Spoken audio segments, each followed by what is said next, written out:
On April 14th, 2023, the father of a 15-year-old victim spoke to our detectives in reference to his son being sexually battered. The father told us his son had been in the suspect's home, and while he was there, the suspect sexually battered him. The father then confronted the suspect and begged him. The father confronted the suspect. The suspect begged him not to call the police, which of course he did. Good job. The suspect was identified as Joel Velasco Tapil, 36 years of age. The victim stated he met Mr. Peel on a dating app. Mr. Tapil and the victim met at his residence, and Mr. Tapil then began kissing him. The victim told him to stop multiple times, but Mr. Tapil held him down in his bed and continued sexually battering him. The victim told Tapil to get away from him, and then he left the residence. Mr. Tapil was arrested on a warrant for sexual battery. A search warrant was executed at his residence. Upon searching Tapil's residence, it was learned he was a first-grade teacher at Deerwood Elementary. A DNA search warrant was obtained for Tapil and executed before he was transported to the Osceola County Jail. Deputies and detectives arrested Joel Velasco Tapil, and he's been booked at the jail until further. Zero bond. Has he got a zero bond?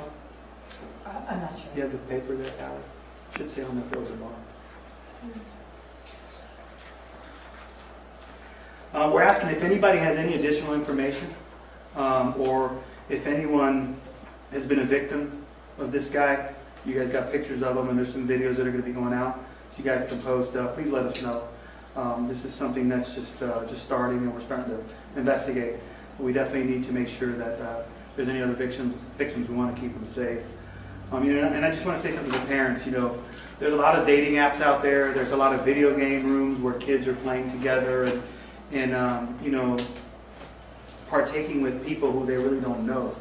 It's your responsibility as a parent to start monitoring these social media platforms. Take care.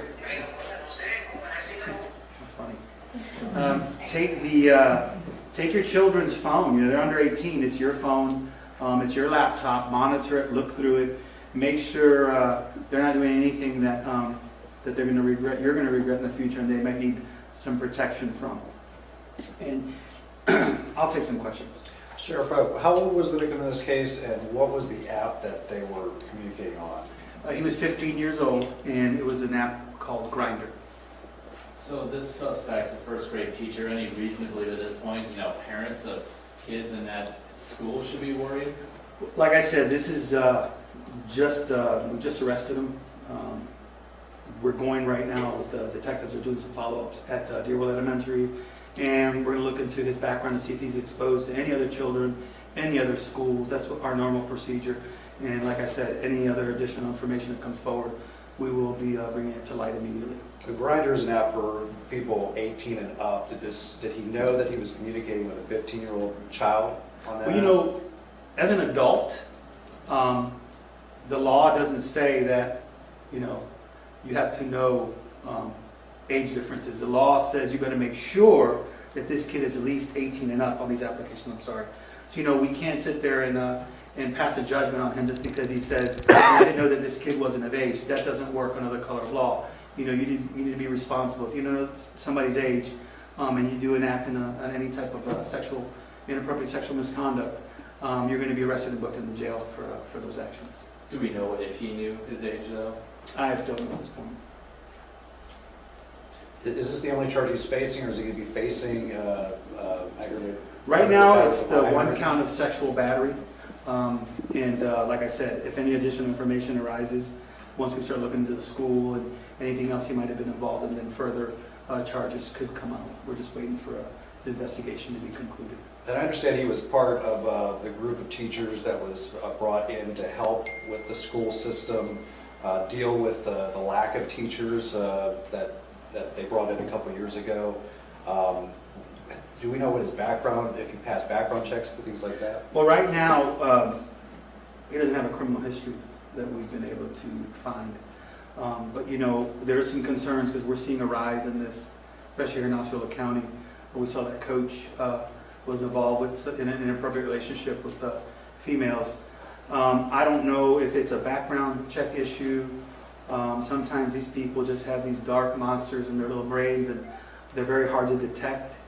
But we really need to start looking at this a little bit deeper and see if we can find out some reasoning on why, one, breaking through this and doing these kind of things is too many. And now we're seeing it's trending, and especially the internet. You got a lot of children that are being unsupervised going on all kinds of apps. Like I said before, game apps, websites.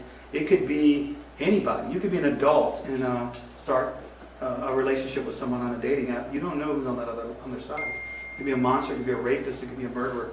So, I don't recommend this to anybody, but, as adults, you choose what you want to do. But as a minor, we're going to protect you, and if you do violate any minors, we're going to arrest you and put you in jail.